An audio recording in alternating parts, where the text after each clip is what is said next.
for me, I can't come to you, can't say like, hey, bitch, whoa, give me a hug. Slow down.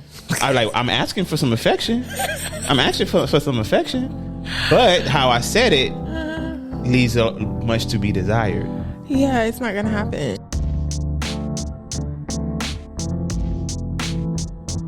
Hey, what's good, everybody? Welcome back to the 2023, the Buffet Podcast. I gotta say it again, we's back. I'm your boy Brandon, and I am joined, as usual, by the lovely, spectacular, beautiful, a bunch of other words that I can't convey to y'all because there may be children listening. Hey, y'all, it's Deandra. Welcome back to the Buffet Podcast, where we are going to continue to give you that endless food for thought. We appreciate y'all waiting on us. You know what I'm saying? We took a little break for the holidays and things. But we back. We back, baby. We back.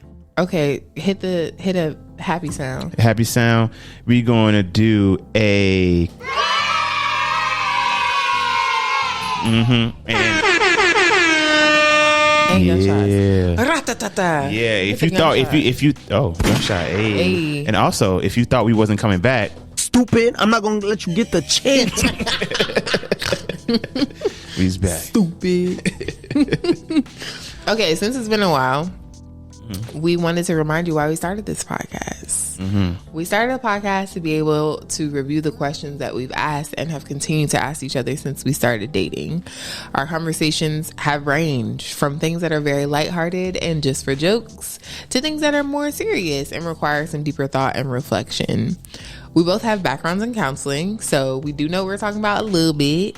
We're young Black professionals. We are in Houston now, so if you started listening early on and we were in the DMV, we have now transitioned, and we know just enough to come up with the questions, but not enough to have all the answers. So we invite you to be a part of the conversation with us. Yes, indeed. So since, last time, y'all saw us, I think it was I can't remember. Was it like November time? Something like that? It was November. Yeah, around the holiday time. So some changes didn't happen for your boy. You know what I'm saying? I done moved out, got my entrepreneurial, thing going on. Got my private practice going. Private practice meaning mental health therapy. You know what I'm saying? If you're Black, if you're interested in something, you live in the DMV area in DC. Right. In DC currently right now. Holla at me. Nothing has changed for me. I'm the same person. But the holidays were different this year. We spent them here in Houston and did not travel home or to be with family. And so your girl was feeling a little bit of homesickness and a little bit of like sadness of not being near the people that I love. But that has been cured. I went home. I spent some time with my people. And I'm like, okay, I got my fill. Yeah. See y'all. And now see y'all 10 months from now, maybe. Yeah. And now we are back. You know what I'm saying, getting started on our, yearly goals, our monthly goals, trying to keep them, was it SMART? SMART goals. Yeah. You know what I'm saying? And this is one of them. We want to be able to continue to do the podcast. We enjoy it. It's good for us. We hope that it is good for you, that you're getting something out of it, and that you will, for you, baby? And that you will continue to rock with us as we continue to share this food for thought. Indeed. So, with that being said, your favorite phrase already. That amuse bouche. Yeah. We finna open it up with a little, just to cleanse your palate, something to get us started with. You know what I'm saying? Just to let the digestive system know we coming for you. Till we get into the larger topic at hand. All right, you know what I'm saying?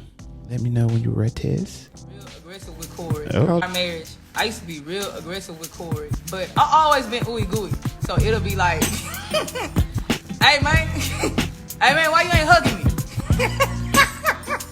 hey man, hey man, when you gonna, you know what I'm saying? When you gonna come touch on me a little bit?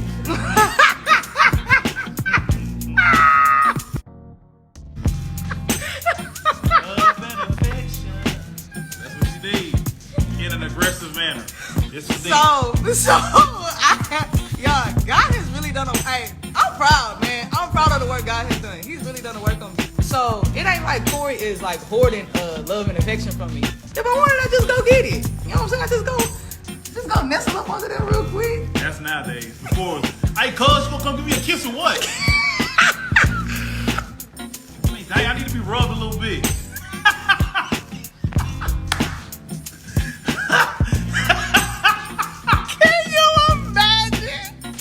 Can you imagine somebody needing affection and asking for it so aggressively? Hey, man, I'd be like, hey, what's up? You don't like hugs? Hey, come get in the bed. Corey, stop. That's it. That's it.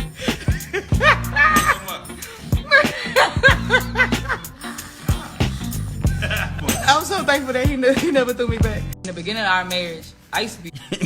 Never threw it back to the streets.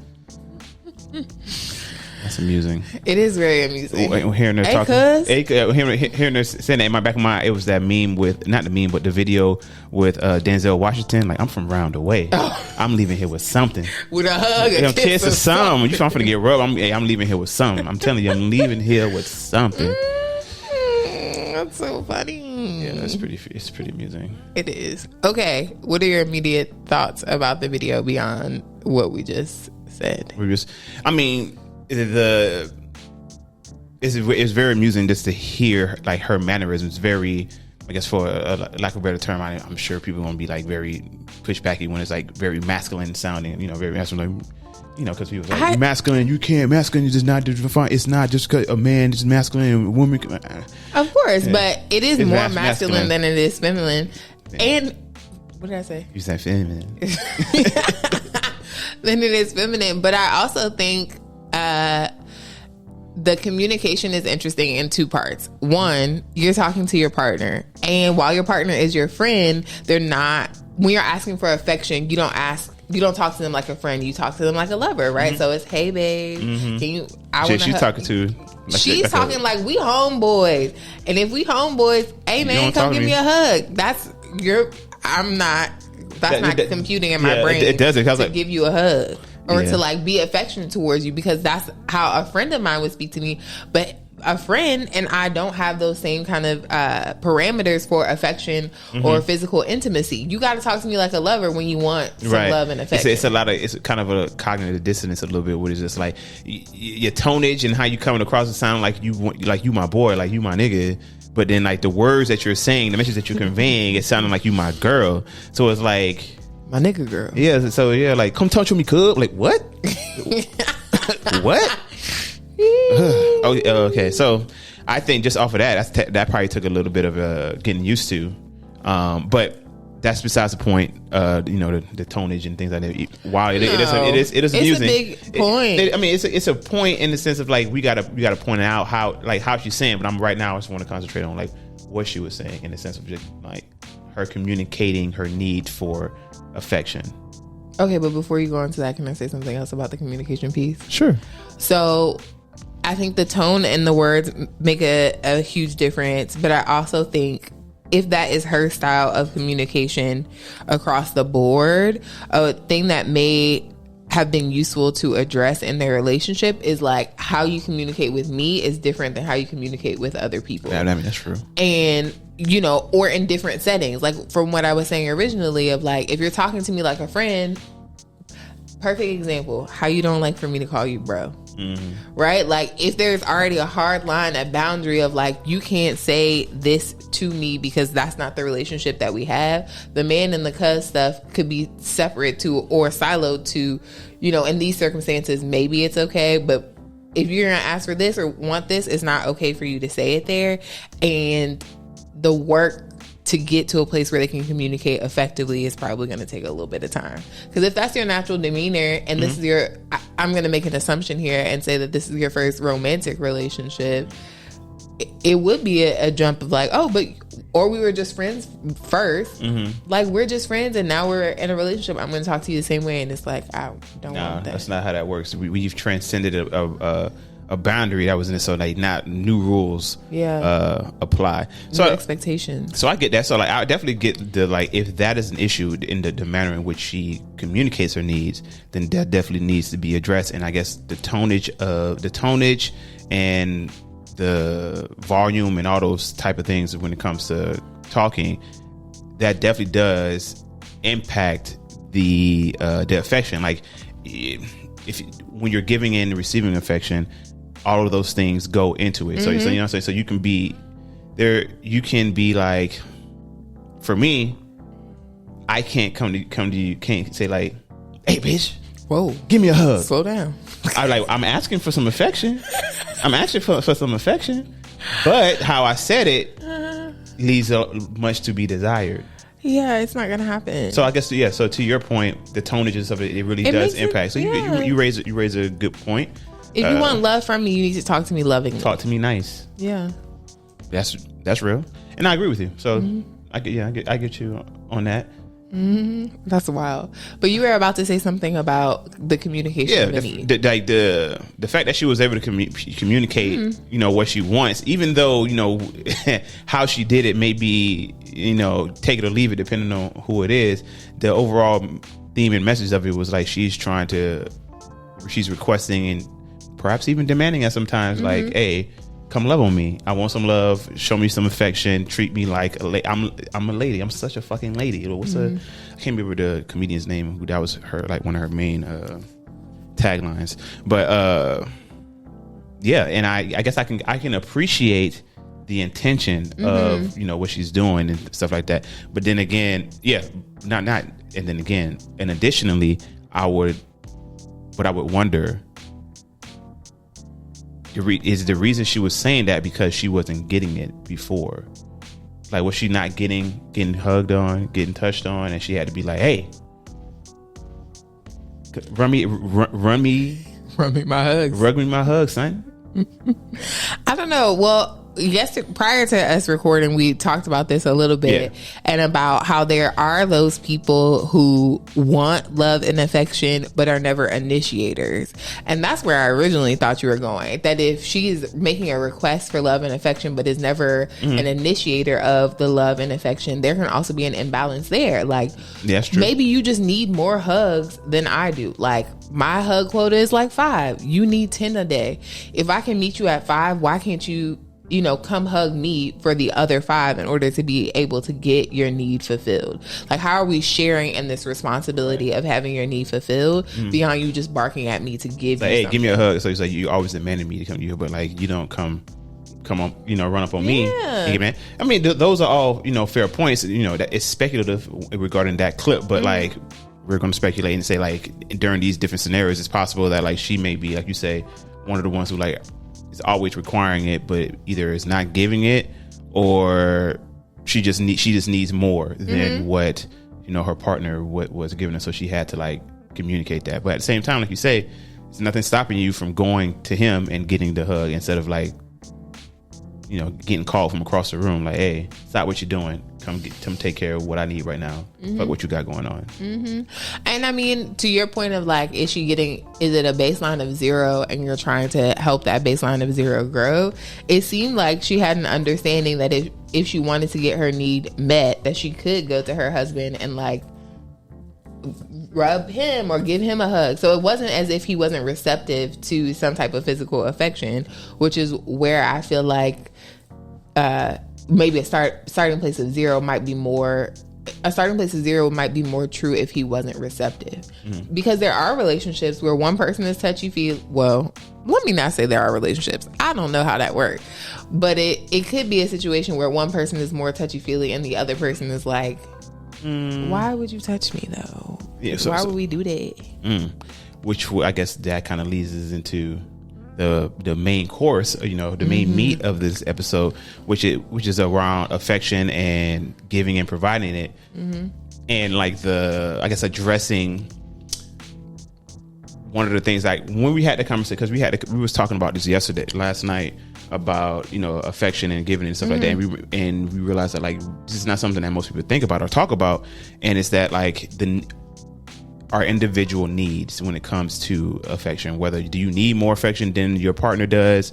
Do you give and receive like at different levels than your partner? And how are those things like resolved and making sure that everybody is getting what they need? And then that led to another conversation with us, and now I realized like,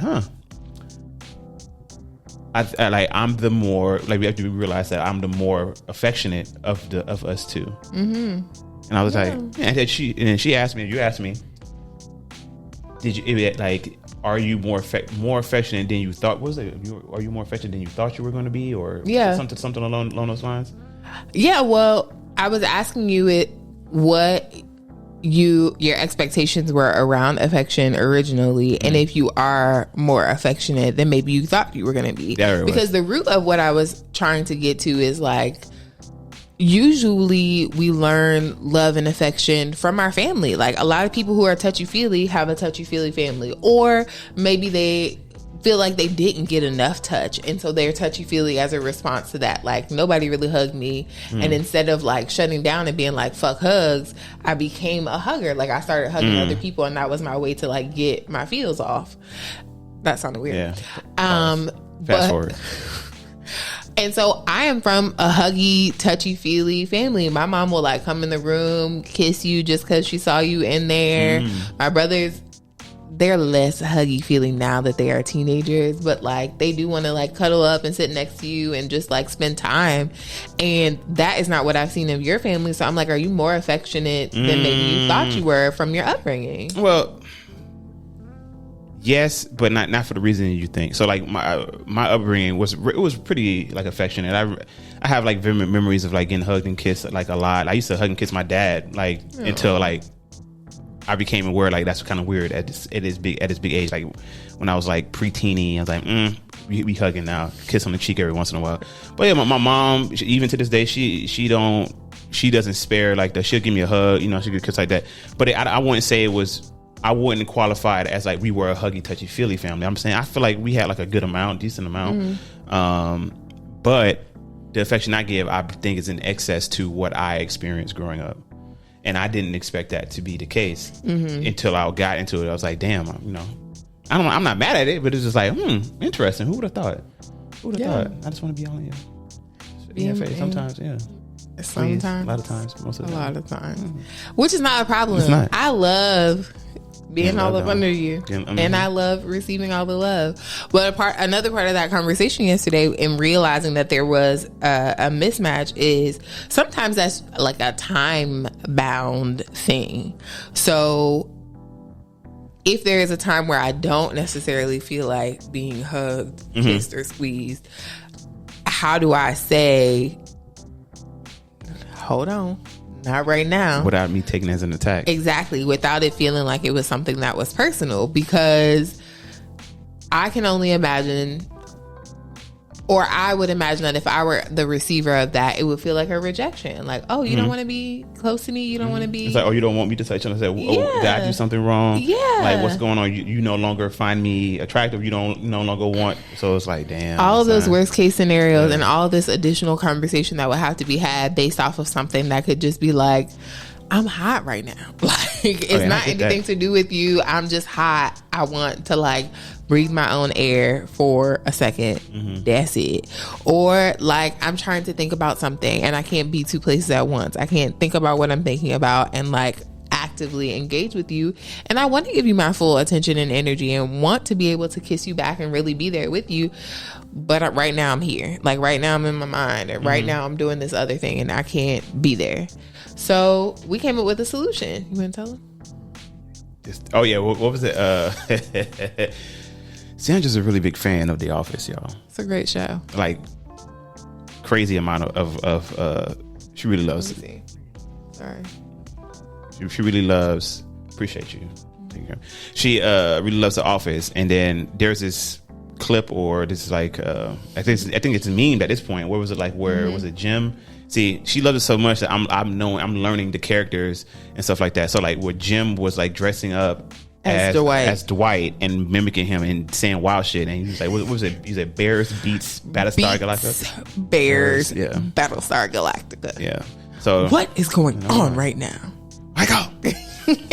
So that's our pineapple. That's our pineapple when it comes to like the affection. That lets me know that, nothing personal, but like I got some. I'm in my mind right now, and like, you know, give me give me some time, and I get right back to you on that affection part, which it's not a problem for me. Ain't no problem, especially now that I understand that I would understand like where that's coming from, and I wouldn't take it as like a rejection of like my affection. Like, oh, so you don't want these hugs? All right, fucking do. Get these skibbity paps instead. No, I don't. Oh, I don't. Skibbity paps are hits, huh? Yeah, come on now. What you doing? got these people thinking that I don't hit her. I don't hit her at all. Physically. At all. I don't hit her at all. I don't even know why I had to say physically. Cause I was like, hit does have a sexual. Yeah, it has a sexual connotation. So I was like, I don't like. He doesn't physically. I'm not aiming for any injuries here. There we go with that. There we go. I'm not aiming to harm. I shall do no harm. Yeah. All right. Can you co-sign that for me, please? Yes, yes. Okay, thank Brandon you. doesn't hit me to harm me. Thank you. Yeah. So yeah. That's what we came up with.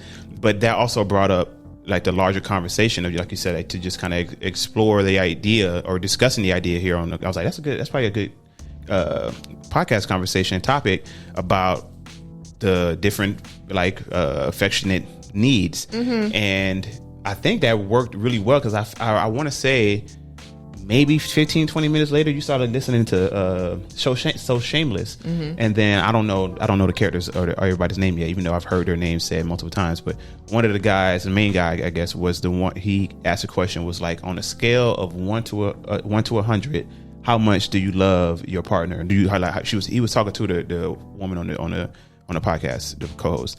He's like, how much do you love your man? She was like 150 or whatever, something like that. And he was like, okay, on a scale of 1 to 10 or 1 to 100, like how often do you show it or how often do you say it? And she was like 20 or 25 or something low. Did I make that? I don't remember if the second number was low. I thought the second number was high as well. Oh, okay, but I thought I heard the men definitely had lower numbers. Yeah, so now my mind, I was like, that's a really good question to ask, and so I'm bringing it here. Yeah, I'm bringing it here. I'm bringing it here for us and for y'all to ask, like, and to think about. Yeah. So you want me to start? Sure. How much do I love you? Wow. I thought you just said you don't physically harm me. No. Okay. I love you 100. How much do I feel like I show you that I love you?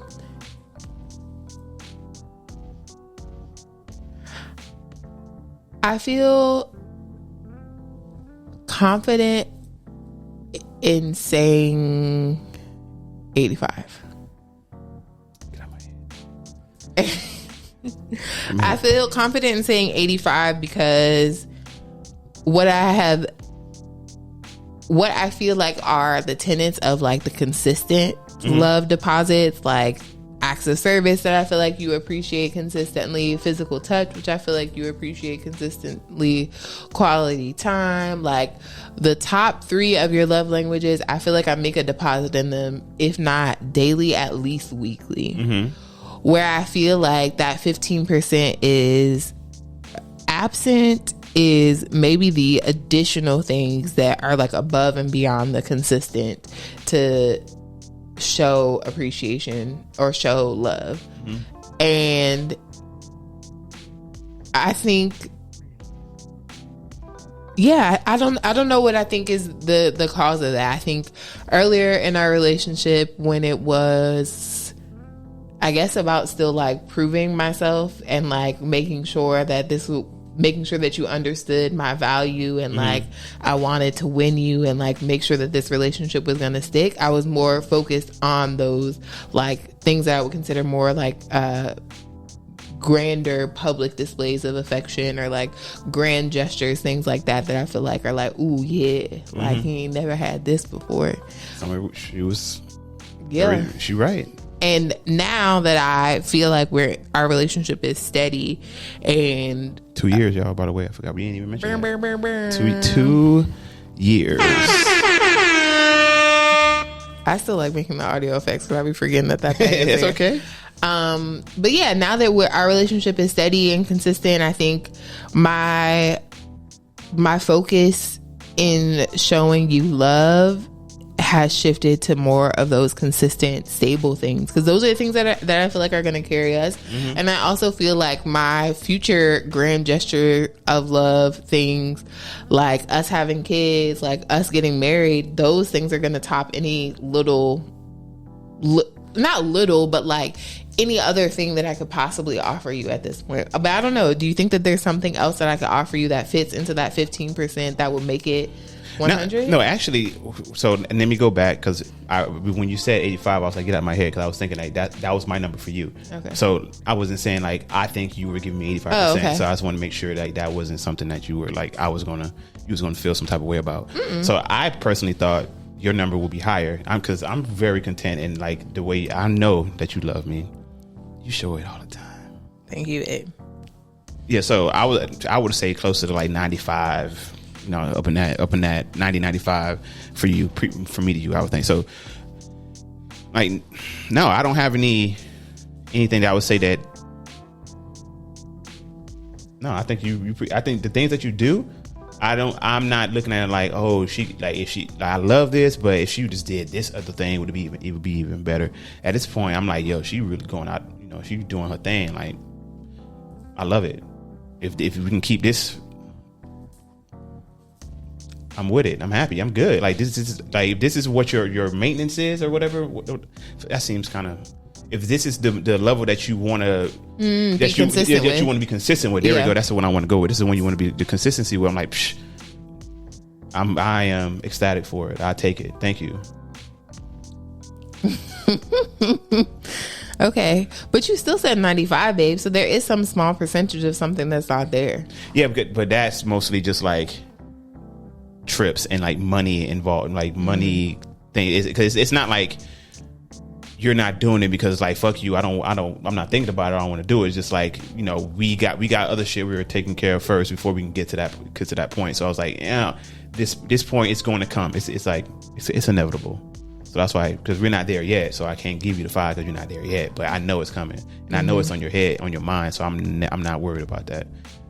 And yeah, that's fair. That's fair. I'll take it. Okay, your turn. Now for me, I also was going to say like 85. Wait, you only love me 85? Wait, no, excuse me. How much do you love I love you 127.4%. Thank you. And I think I showed it 85%. Sorry, my fault. Okay. When I went back, I think I showed I'll say that 85%. And I think the rest of it is just like kind of a. Hold on, babe. Okay. Continue. All right. So where was I? Oh yeah. It's 85. I think I show it by 85 because for the same reasons, the ways out, the grander things I want to do for you that show my love for you requires a level of finances that I am choosing to redistribute in other areas currently for the time being, because I feel like that's more pressing. So like I said, we're not there yet with my availability in order to be able to do those type of things, but it's on my mind. Yeah. And when we get there, you finna ball out on me. Right? Yes, indeed. I got plans. I got plans. I like it. I think of it almost the same way that when you, I mean, there's a lot of different ways that you to think about it, but like when you get a starter home, it's a starter home for a reason. It's what you can afford at that time, and you have the vision, the desire to grow from there into someplace better. When you get married, your first ring usually isn't your forever ring. As you grow, as time goes on, as anniversaries come, you get upgraded in your ring because of the time you put in. So I feel like that's a possible tangent, but yeah. I was because you brought up the ring. Oh yeah. Me and the boys were, in our boys chat, we was talking about, I think it was somebody was like mentioned like getting like a $30,000 engagement ring. Standard. That's standard. 30,000. That's regular. And we were like, I mean, how much money does that It doesn't matter. Why? Like a $30,000 ring for an engagement ring, babe. Nah, do you see all them? This who? is a sidebar. Yeah. All those freaking diamonds that Drake had for his future engagement rings, he had 42. If you haven't seen this, you have to make sure you go on the Shade Room or wherever and find it. Drake had 42 different diamond cuts that he had for potential engagement rings that he was 42 times he thought about. He was going to pop the question. Exactly. And now he got it made into a necklace. I'm sure those things were over $30,000. So there are people who over $30,000 is realistic for them. No, I'm not saying that. Well, oh, you're saying having it as a universal standard of 30,000 being a low ball. Yeah, like 30,000. That's a respectable ring. Like 30,000 is a phenomenal amount of money for an engagement ring where you haven't been proven for, like, that's like giving a rookie in the NBA a $1 billion contract. Like, yeah, you haven't done this thing long enough for me to know if you're good at it. I don't agree with that. Now 30,000. I was like 30,000. That's like the upgrade ring. That's the, like, we've been here 10 years. We've been here 20 years. We got family. We didn't this of 30,000. Yeah, babe. Here's where I disagree with you. 2 points. First, everybody's story to getting engaged or their relationship up until the point where they're getting engaged is different. We don't know how long these people have been together prior to them getting engaged and getting married. If I've been with you for 18 years and we're just now finally getting engaged and married, you damn sure better get me a $30,000 ring. So I feel like there are outliers outside of that.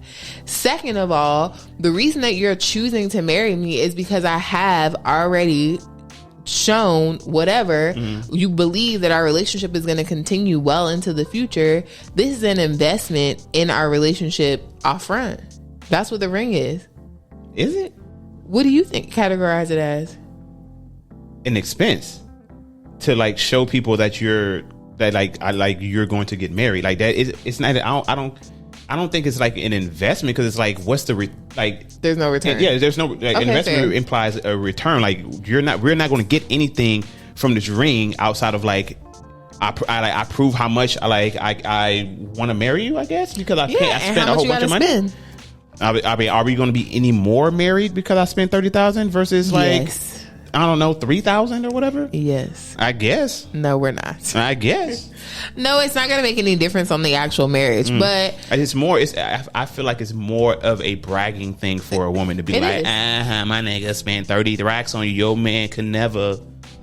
I mean, it is also that, but beyond it being, like, ego driven, I don't think, for the same reason, well, how do I want to say this? For the same reason that I think that it's not worthwhile to do it for ego, I also don't think that it's worthwhile to do it based off of the value of this person in this relationship. Okay. It should be based off of what you can afford. And if you can afford $30,000, pay $30,000 for this ring. It should also be based off of what your partner will actually like. Make sure you get a ring that this person likes. Maybe they just want a gold band. Then get a gold band. Don't, for your ego or for the ability to flex, get a $30,000 ring. If this person doesn't want that, it doesn't fit their style. So that's where I stand with it. I don't think that there should be any set standard, because not everybody's pockets are the same. That's unrealistic. But I also don't think that making a ring a determination of the value, or determining the type of ring that you get based off of the value of the relationship, the worth of the person, or the ego and the ability to brag to other people. I think that all of those things should be thrown out. I don't think that's worthwhile. I agree with you. Get me the thing that I want.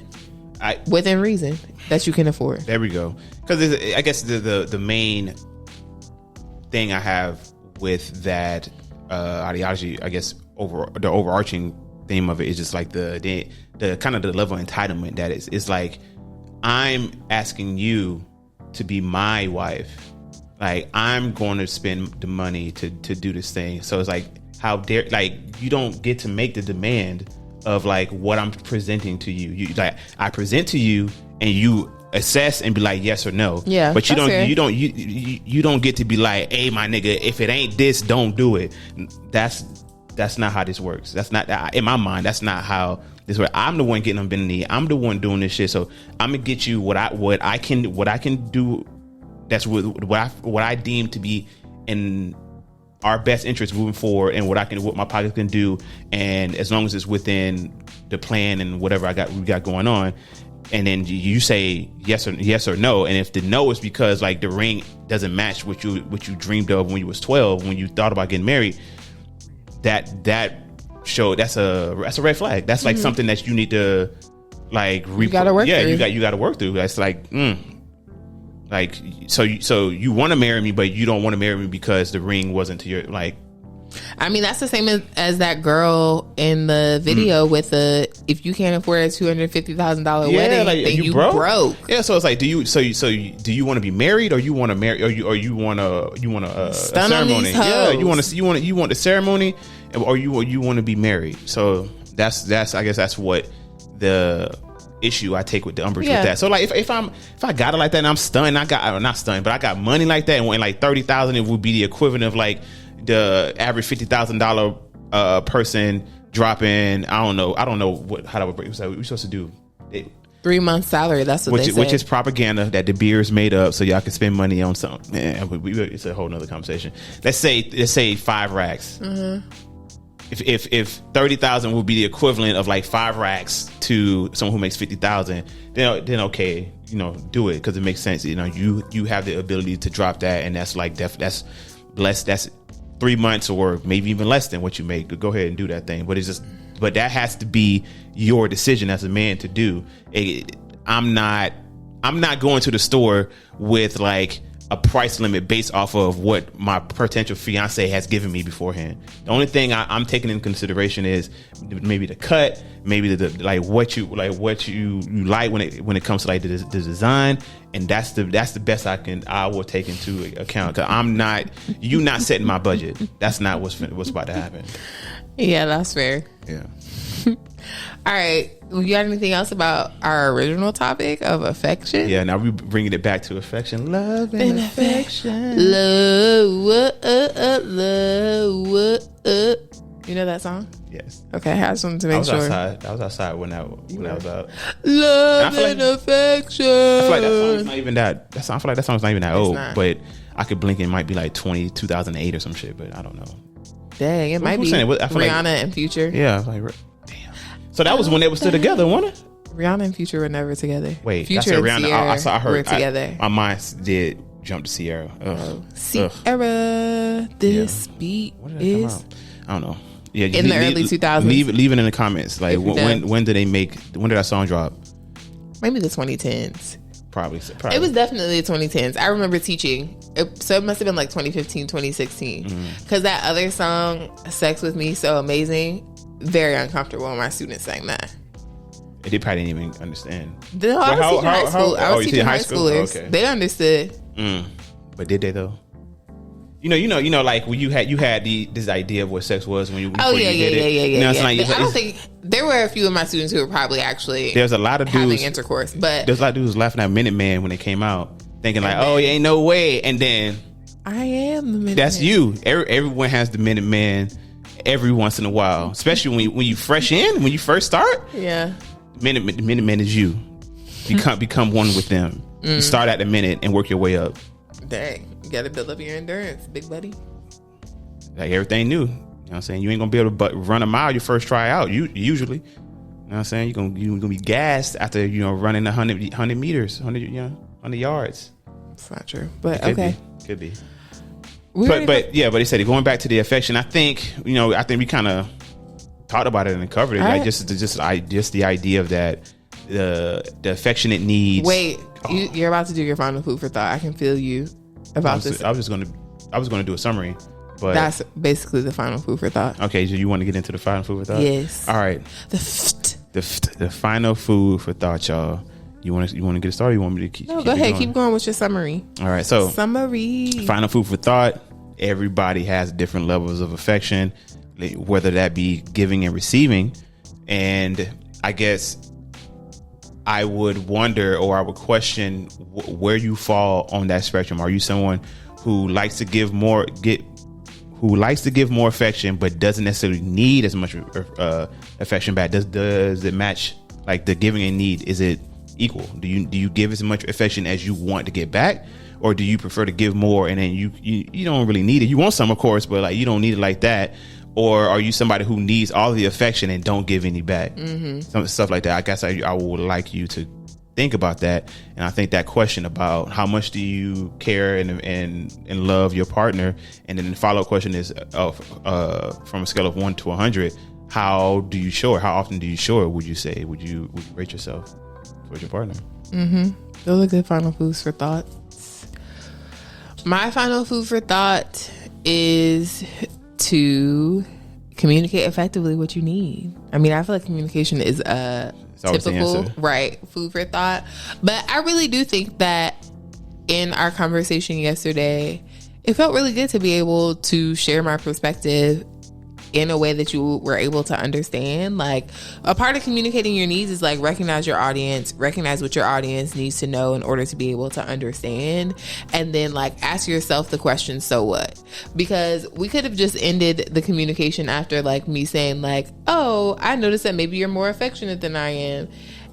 If we didn't get to the so what of like, okay, how do we address this in order for it not to spiral into a bigger problem? Or if I only said like, I'm afraid to say something because I'm afraid that you might feel rejected, and that was where we left it, we wouldn't be as resolved. We wouldn't have communicated as effectively because we wouldn't have anything to do moving forward.